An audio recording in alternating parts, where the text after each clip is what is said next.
안녕하세요. 책 읽어주는 꿀잠 DJ입니다. 잘 지내셨죠? 오늘은 하이디 그 10번째 시간입니다. 이제 드디어 하이디가 그 세바스티안과 함께 마차를 타고 드디어 할아버지께로 가고 있는 길입니다. 얼마나 신이 나고 들뜰까요? 아니면 아직 그 실감이 나지 않을 수도 있을 것 같아요. 꿈만 같아서.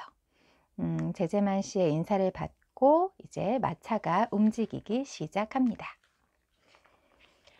잠시 후 하이디는 무릎 위에 올려놓은 빵 바구니를 꼭 끌어안고 기차에 앉아 있었다. 하이디는 잠시도 빵 바구니를 손에서 놓으려고 하지 않았다. 할머니에게 줄 귀한 빵이 든 바구니였기에 여간 잘 다루지 않으면 안 되었다. 하이디는 계속해서 바구니 속을 들여다보며 그때마다 좋아서 싱글벙글했다. 하지만 기차를 타고 가는 내내 하이디는 꿀먹은 벙어리처럼 아무 말도 하지 않았다. 그제야 비로소 자기가 할아버지한테 가고 있다는 사실이 실감났던 것이다. 알프스 고원으로, 할머니한테로, 그리고 염소치기 패터에게로. 그러자 다시 보게 될 모든 것들이 하나씩 하나씩 눈앞에 떠올랐다. 모두 지금 어떤 모습일지도 눈에 선했다. 그러다가 문득 또 다른 생각이 하이디를 사로잡았다. 하이디가 두려운 목소리로 세바스티안을 불렀다. 세바스티안, 알프스 할머니가 돌아가시지는 않았겠지? 세바스티안이 하이디를 달랬다. 물론이죠. 돌아가셨을 리가 없어요. 아직 살아계실 거예요. 하이디는 다시 생각에 잠겼다. 이따금씩 바구니를 열어보며 이번에는 할머니에게 드릴 빵을 식탁에 쭉 늘어놔야지 하는 생각을 하고 있었다. 한참 뒤 하이디가 다시 입을 열었다. 세바스티안, 할머니가 살아계시다는 걸 확실히 알 수 있으면 얼마나 좋을까? 세바스티안이 반쯤 졸면서 대답했다. 그럼요, 그럼요. 살아계시고 말고요. 돌아가실 이유가 없죠. 얼마 후 하이디도 잠이 쏟아졌다. 간밤에 그 소동을 겪은 데다 아침에도 그렇게 일찍 일어났으니 피곤한 것이 당연했다. 하이디는 세바스티안이 팔을 잡아 흔드는 바람에 눈을 떴다. 세바스티안이 소리를 지르고 있었다. 일어나세요. 정신 좀 차리세요. 이제 곧 내려야 해요. 바젤에 다 왔어요. 다음 날도 몇 시간이나 되는 여행이 아침부터 계속됐다. 하이디는 여전히 빵 바구니를 무릎 위에 올려놓고 꼭 끌어안고 있었다. 빵 바구니만큼은 무슨 일이 있어도 세바스티안에게 맡기려고 하지 않았다. 하이디는 한마디도 하지 않았다. 아니, 시간이 갈수록 가슴이 설레서 도무지 말을 할 수가 없었다. 갑자기 마이엔펠트요 하는 소리가 들렸다. 하이디가 용수철처럼 자리에서 벌떡 일어났다. 세바스티안도 놀라서 덩달아 일어났고 잠시 후 두 사람은 여행 가방을 들고 바깥에 서 있었다. 기차는 기적 소리를 내며 계곡 쪽으로 내려갔다. 세바스티안이 아쉬운 듯이 사라져가는 기차를 바라보았다. 평지를 걸어도 힘든데 등산까지 해야 할 판이니 안전하고 편안한 기차를 타고 계속 갔으면 하는 마음이 간절했던 것이다. 아직 자연 그대로의 상태라고 해도 좋을 만큼 개발이 덜 된 이 나라에서 산을 오른다는 것은 힘이 들 뿐만 아니라 아주 위험할 것 같았다. 그래서 세바스티안은 되르플리로 가는 가장 안전한 길이 어디냐고 물어볼 사람을 찾기 위해 주위를 두리번거렸다. 역에서 멀지 않은 곳에 병에 걸린 것 같이 비쩍 마른 말이 끄는 마차가 서 있는 것이 보였다. 어깨가 떡 벌어진 남자 한 명이 막 기차로 배달되어 온 커다란 포대들을 마차에 싣고 있었다. 세바스티안이 남자에게 다가가 되르플리로 가는 가장 안전한 길이 어디냐고 물었다. 남자가 짧게 대답했다. 여긴 위험한 길이 없소이다. 그러자 세바스티안은 절벽으로 굴러떨어질 염려도 없고 되르플리까지 짐을 나르기도 편해야 한다면서 걷기에 가장 좋은 길이 어디냐고 고쳐 물었다. 남자가 여행 가방을 흘게 쳐다보더니 눈대중으로 대충 크기를 쟀다. 그러고는 자기도 어차피 되르플리로 가는 길이니까 가방이 아주 무겁지 않으면 마차로 실어다 주겠다고 말했다. 그렇게 말문을 튼 두 사람은 이 얘기 저 얘기 주고받다가 마침내 여행 가방은 물론이요, 하이디까지 마차에 태우고 되르플리까지 가는데 의견의 일치를 보았다. 일단 되르플리에 도착하면 아이는 저녁 때 마을 사람 중 아무나 고원에 데려다 주면 될 것이다. 귀를 쫑긋 세우고 옆에서 듣고 있던 하이디가 끼어들었다. 저 혼자서도 갈 수 있어요. 되르플리에서 고원으로 가는 길은 저도 알아요. 갑자기 산에 안 올라가도 되는 쪽으로 분위기가 바뀌자 세바스티안은 무거운 짐을 벗은 듯 마음이 홀가분해졌다. 세바스티안이 하이디를 구석으로 은밀하게 부르더니 묵직한 두루마리 한 개와 할아버지에게 보내는 편지 한 통을 내밀었다. 이 두루마리는 제재만 씨가 주시는 선물이에요. 빵 바구니 맨 밑에 잘 넣어두세요. 빵 밑에요. 잃어버리지 않도록 아주 조심해야 해요. 아셨죠? 이걸 잃어버리면 제재만 씨가 노발대발하면서 평생 화를 내실 거예요. 명심하세요, 작은 아가씨. 하이디가 빵 바구니 맨 밑에 두루마리와 편지를 함께 넣으며 자신 있게 말했다. 안 잃어버릴 거야.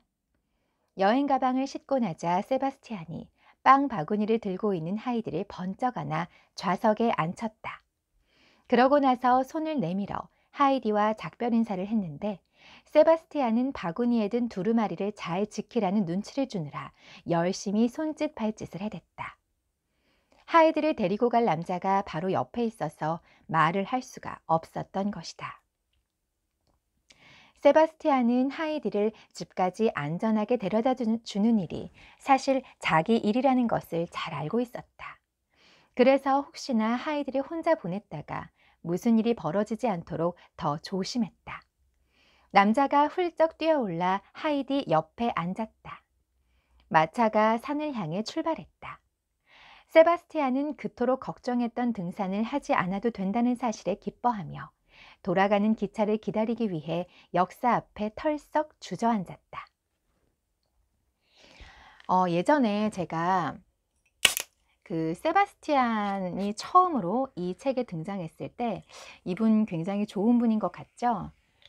근데 사실은 끝까지 읽다 보면 그렇지 않습니다라는 얘기를 했었는데 기억나시는지 모르겠어요. 저는 이 부분을 보고서 그렇게 생각을 한 거였거든요. 제재만 씨가 신신당부를 했잖아요. 집까지 하이디 잘 데려다 주고 그리고 할아버지에게 내가 쓴 편지를 꼭 잘 전해드리라고. 그런데 이 책임이 자기 일인 걸 알면서 여기 써 있잖아요. 안전하게 데려다 주는 일이 사실 자기 일이라는 것을 잘 알고 있었다. 하이디를 혼자 보냈다가 무슨 일이 벌어지지 않도록 더 조심했다.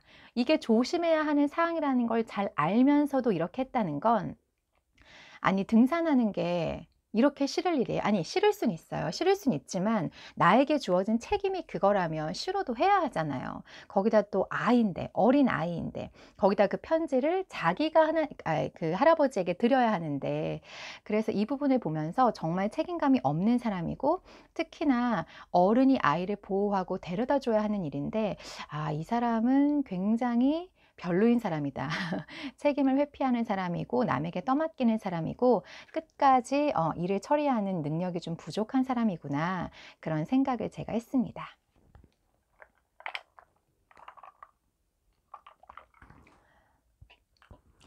하이디를 마차에 태운 남자는 되르플리에 있는 빵집 주인으로 밀가루 포대를 싣고 가는 중이었다. 빵집 주인은 하이디를 한 번도 본 적이 없었지만 되르플리 사람답게 고원 아젠의 집에 살았던 아이에 대한 이야기를 알고 있었다. 게다가 하이디의 부모와 친분이 있었기 때문에 그토록 소문이 자자하던 애를 태웠구나 싶었다. 빵집 주인은 아이가 왜 벌써 돌아왔는지 궁금해 먼저 말을 걸었다. 네가 저 위 고원 아젠에 살던 애지? 네 할아버지네 집에 말이다. 네. 벌써 들어온 걸 보니 있었던 곳이 아주 형편없는 데였나 보구나. 아니요, 그렇지 않았어요. 프랑크푸르트처럼 좋은 곳은 없을 거예요. 그럼 왜 다시 집에 왔니? 제재만 씨가 허락해 주셨거든요. 안 그랬으면 못 왔을 거예요. 아무리 집에 가도 좋다는 허락을 받았어도 그렇지. 거기가 그렇게 좋았으면 왜 거기도 안 있었니? 왜냐하면 전 할아버지가 있는 알프스 고원이 이 세상 그 어느 곳보다 100배, 1000배는 더 좋으니까요. 빵집 주인이 퉁명스럽게 말했다. 막상 올라가 보면 생각이 달라질 게다. 하지만 그러고 나서 혼자 이렇게 중얼거렸다. 이상한 일일세. 제 할아버지 집이 어떤지는 애가 더 잘 알 텐데. 빵집 주인은 휘파람을 불기 시작하더니 더 이상 말을 하지 않았다. 주변을 둘러보는 하이디의 심장 박동이 빨라지기 시작했다. 하이디는 길가의 나무들을 알아보았다. 저 멀리 올려다 보이는 매봉의 뾰족한 봉우리들도 좋은 옛 친구처럼 자기에게 인사를 하고 있는 것 같았다. 하이디도 인사를 건넸다. 되르플리가 가까워올수록 하이디는 점점 더 흥분했고 마차에서 당장 뛰어내려 한다름의 산 꼭대기까지 뛰어 올라가고 싶었다. 마음은 그랬지만 하이디는 꼼짝도 않고 얌전히 앉아 있었다.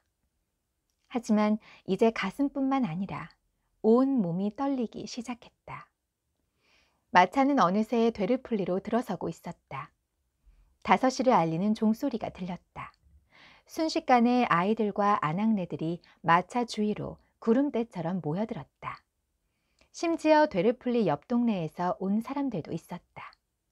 빵집 주인의 마차에 탄 아이와 커다란 여행 가방이 사람들의 호기심을 자극했던 것이다. 하나같이 아이가 누구고 어디에서 왔고 그 큰 여행 가방을 가지고 어디로 가는지 궁금해했다. 빵집 주인이 하이디를 마차에서 내려주자 하이디는 급하게 인사를 하고는 얼른 산으로 뛰어가려고 했다. 고맙습니다. 가방은 할아버지가 가지러 오실 거예요. 하지만 사방에서 하이디를 붙잡고 어찌나 질문들을 많이 해대는지 하이디는 앞으로 나아갈 수가 없었다. 하이디가 잔뜩 겁먹은 표정으로 사람들 사이를 비집고 나가려고 애쓰자 사람들도 하는 수 없이 길을 터주며 하이디가 갈 수 있게 해주었다. 사람들이 수군거렸다. 애가 겁먹은 것 좀 봐. 하긴 뭐 그럴 만도 하지. 그러고는 다시 별별 얘기를 다 떠들어대기 시작했다. 사람들은 고원아재가 지난 1년 새에 훨씬 더 사나워졌다면서 사람들이랑 한마디도 하지 않을 뿐만 아니라 길 가다 마주치면 죄다 죽이고 싶어하는 표정을 한다고 했다. 그리고 아이가 뭘 좀 제대로 알면 제발로 호랑이 굴에 들어가지는 않을 거라고도 했다. 그러자 빵집 주인이 끼어들며 무슨 비밀이라도 알고 있는 듯이 떠벌렸다. 이봐요. 모르긴 몰라도 내가 당신들보다 좀 더 많이 알걸요. 어떤 신사가 아이를 마이엔펠트까지 데려다 주었는데 헤어지면서 아주 다정하게 작별 인사를 하더라고요. 그러고는 마차 싹쓸 흥정도 하지 않고 내가 달라는 대로 다 주더니 거기다 웃돈까지 얹어줍디다. 내 보기에는 애가 저 있던 곳에서 아주 잘 지낸 것 같아요. 확실해요. 그런데도 자기가 원해서 제 할아버지한테 돌아온 거라고요. 빵집 주인의 말에 마차 주위에 모여있던 사람들은 깜짝 놀랐다. 소문은 삽시간에 마을 전체로 퍼져 그날 저녁 되르플리에게 있는 집치고 하이디가 호강도 마다하고 제 할아버지한테 돌아왔다는 이야기를 하지 않는 집은 한 집도 없었다. 하이디는 있는 힘껏 산을 뛰어 올라갔다. 어찌나 숨이 찬지 이따금씩 멈춰서지 않으면 안 될 정도였다. 팔에 낀 빵 바구니가 꽤 무거운 데다 올라갈수록 산이 가팔라져서 여간 힘든 게 아니었다. 그래도 하이디의 머릿속에는 오로지 한 가지 생각밖에 없었다. 할머니는 아직도 구석에 세워둔 물레 앞에 앉아 계실까? 내가 없는 사이 돌아가신 건 아닐까?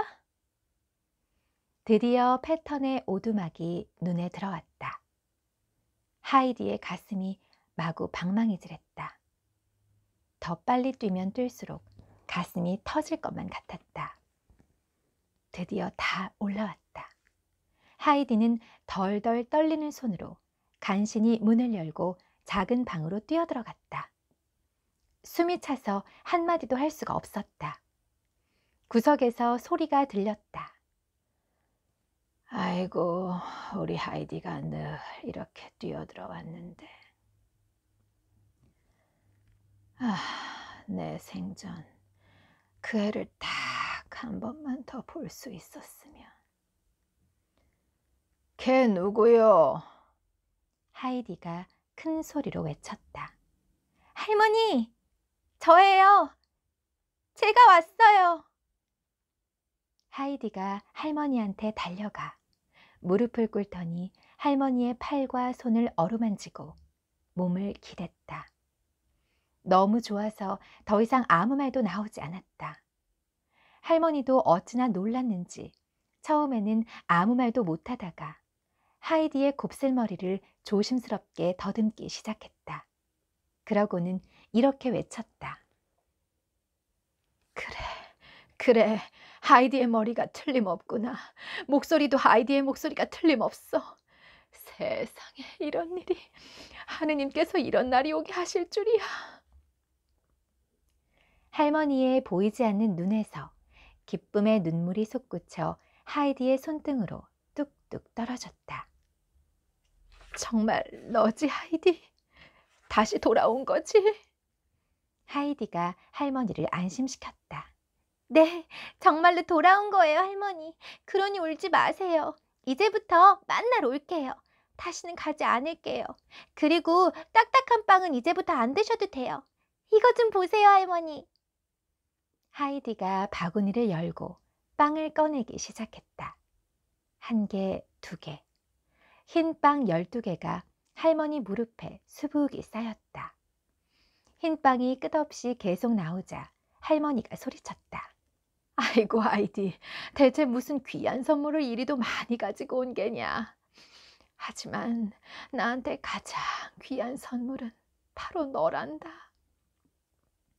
그러고는 하이디의 곱슬머리와 뜨겁게 달아오른 볼을 쓰다듬으며 몇 번이고 계속해서 말했다. 한마디만 더 해보렴, 하이디. 내가 들을 수 있게 아무 말이나 좀 해봐. 하이디는 그동안 마음 졸인 이야기를 했다. 할머니가 돌아가셨을까봐, 흰빵을 갖다 드리지 못할까봐, 그리고 영영 돌아오지 못할까봐 너무 겁이 났다고 했다. 그때 페터의 엄마가 들어오다가 놀라서 그 자리에 우뚝 서버렸다. 그러고는 잠시 후 소리를 질렀다. 이럴 수가! 하이디가 맞구나! 틀림없어! 하이디가 일어서서 브리기테에게 손을 내밀었다. 브리기테는 하이디의 옷차림에 감탄한 나머지 아이의 둘레를 한 바퀴 빙 돌며 찬찬히 뜯어보았다. 어머니도 하이디를 좀 보셔야 하는데 얼마나 예쁜 치마를 입고 있는지 몰라요. 애가 너무 예뻐졌어요. 못 알아볼 정도라니까요. 하이디, 여기 식탁 위에 있는 이 깃털 달린 모자도 네 거니? 어디 한번 써보렴. 어떤지 보고 싶구나. 하이디가 대답했다. 싫어요, 그 모자. 가지고 싶으면 가지세요. 전 이제 필요 없어요. 전 제 모자가 있거든요. 그러더니 빨간 보따리를 풀어 낡은 밀짚 모자를 꺼냈다. 안 그래도 볼품없던 모자는 긴 여행에 더 찌그러져 있었지만 그런 것쯤은 아무래도 좋았다. 하이디는 데테이모와 프랑크푸르트로 떠나던 날 할아버지가 등 뒤에 대고 호통치던 소리를 생생히 기억했다. 할아버지는 깃털 모자를 쓰고 다시는 자기 눈앞에 나타나지 말라고 데테에게 고함을 쳤다. 하이디는 반드시 할아버지한테 다시 돌아올 생각이었기 때문에 프랑크푸르트에서도 제 모자를 그토록 소중히 간직했던 것이다. 하지만 브리기테는 하이디에게 그렇게 고지식하게 굴 필요 없다면서 자기는 그렇게 좋은 모자를 받을 수 없다고 말했다. 그러고는 하이디가 정 모자를 쓸 생각이 없으면 되르플리에 사는 선생 딸에게 팔면 돈을 많이 받을 수 있을 거라고 덧붙였다. 하지만 하이디는 제 뜻을 굽히지 않고 모자를 할머니가 앉아있는 뒤쪽 구석에 슬쩍 숨겨놓았다. 그런 다음 입고 있던 치마를 벗고 맨팔에 속치마 바람으로 빨간 쇼를 동여맸다. 하이디는 패턴의 집을 떠나기 전에 다시 한번 할머니 앞으로 가 손을 잡으며 이렇게 말했다. 할머니, 이제 그만 할아버지한테 가봐야겠어요. 내일 또 올게요. 안녕히 계세요. 할머니가 다짐을 받듯이 하이디의 손을 꼭 쥐며 말했다. 그래, 하이디. 꼭 오너라. 내일도 꼭 와야 한다. 브리기테가 물었다. 아니, 그 예쁜 치마를 왜 벗니? 이렇게 입고 할아버지한테 가고 싶어서요. 안 그랬다가는 할아버지가 저를 못 알아보실지도 몰라요. 좀 전에 아줌마도 그러셨잖아요. 하이디를 배웅하러 나온 브리기테가 문 앞에서 무슨 은밀한 말이라도 하는 것처럼 속삭였다. 치마는 입고 가도 괜찮을 텐데 그랬구나. 그렇다고 널 몰라보시지는 않으실 거야. 그나저나 조심하렴. 페터가 그러는데 너희 할아버지가 늘 화가 나 있고 말 한마디도 안 하신다더라. 안녕히 계세요.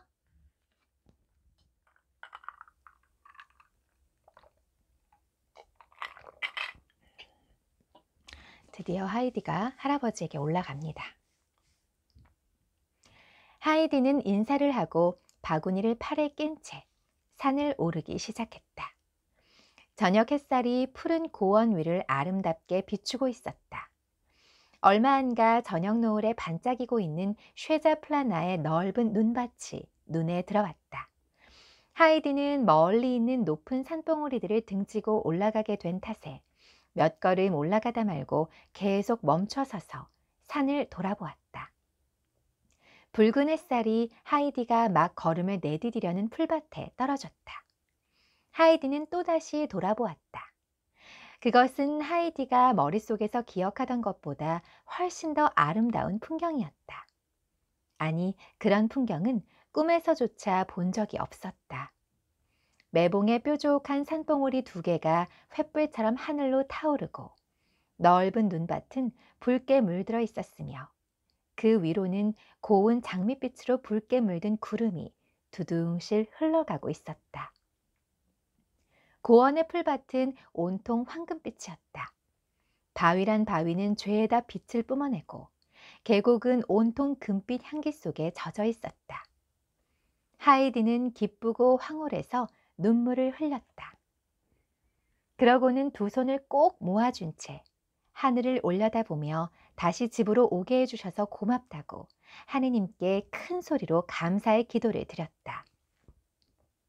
하이디가 고마워한 것은 그것뿐만이 아니었다. 제 집이 여전히 그토록 아름답고 자기가 기억하고 있던 것보다도 훨씬 더 아름다운 것에 대해, 그리고 그 모든 것이 또다시 제 삶의 일부가 될 수 있도록 해주신 것에 대해 감사를 드렸다. 하이디는 어찌나 행복하고 가슴 벅찬지 고마운 마음을 이루다 말로 표현할 수가 없었다. 노을이 서서히 쓰러지고 나서야 하이디는 다시 발걸음을 옮길 수 있었다. 하이디는 달리기 시작했다. 얼마 안 가 전나무 꼭대기가 보이고 지붕이 보이고 오두막과 그 앞 의자에 앉아 파이프 담배를 피우고 있는 할아버지가 눈에 들어왔다. 늙은 전나무들이 저녁바람에 휘휘 울고 있었다. 하이디는 더 빨리 달렸다. 그리고 할아버지가 오두막 쪽으로 달려오고 있는 게 누구인지 미처 알아보기도 전에 할아버지의 품에 와락 안겼다. 하이디는 바구니도 내팽개친 채 할아버지를 꼭 끌어안았다. 너무 감격스러워서 자꾸만 할아버지만 불러댈 뿐 다른 말은 할 수가 없었다. 할아버지! 할아버지! 할아버지! 할아버지도 말을 하지 못했다. 수십 년 만에 처음으로 눈가에 눈물이 맺혔다. 할아버지는 손으로 눈물을 훔치고는 목을 감고 있는 하이디의 팔을 풀고 아이를 무릎에 앉힌 다음 찬찬히 들여다보았다. 다시 왔구나, 하이디. 어떻게 된 거니? 아주 거만해진 것 같지는 않구나. 그 사람들이 나가라고 하던? 하이디가 열심히 설명했다.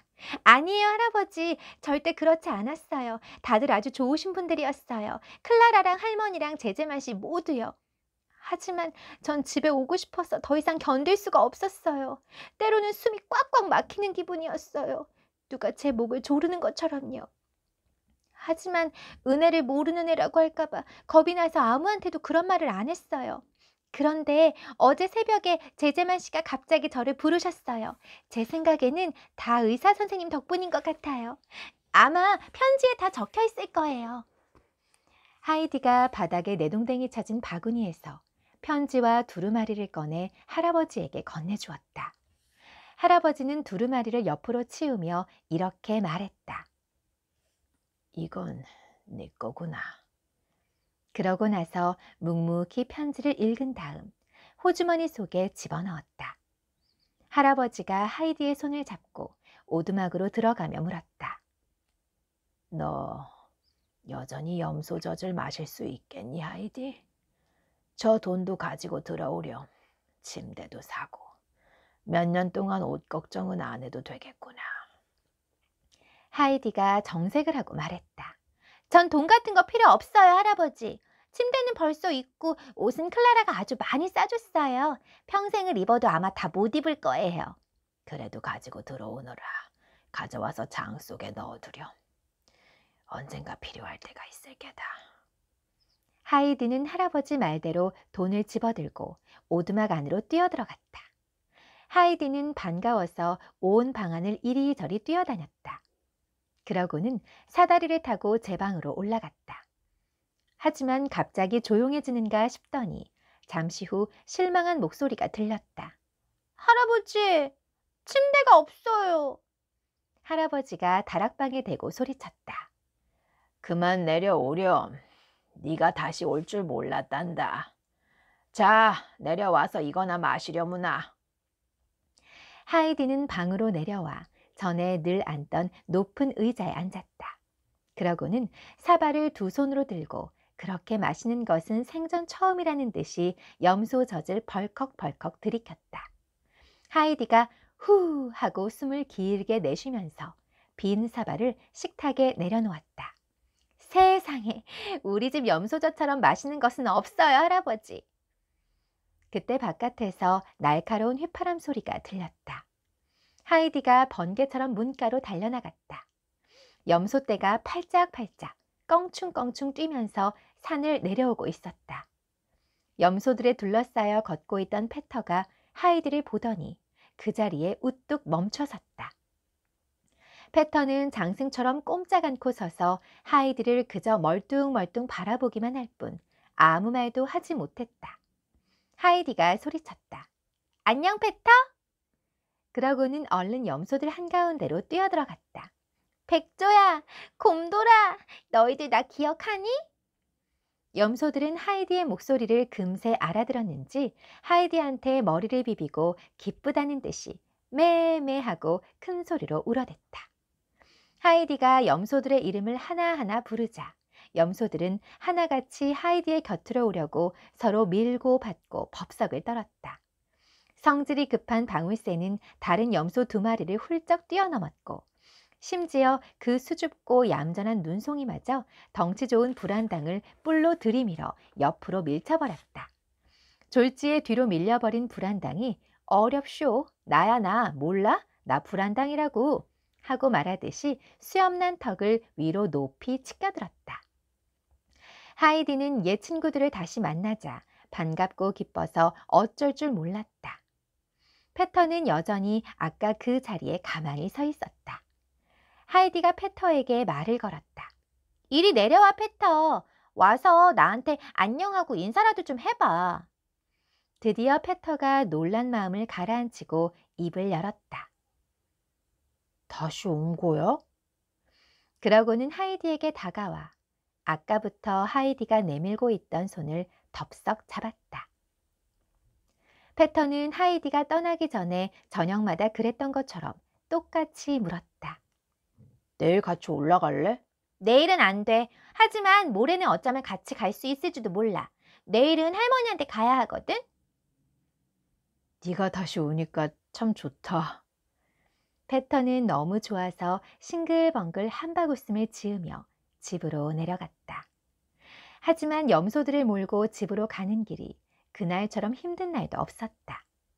페터가 간신히 어르고 을러서 염소들을 제 주위로 모았지만 하이디가 백조와 곰돌이 목에 팔을 두르고 염소 우리 쪽으로 걷기 시작하자 다른 염소들까지 죄다 우르르 하이디의 뒤를 따라갔기 때문이다.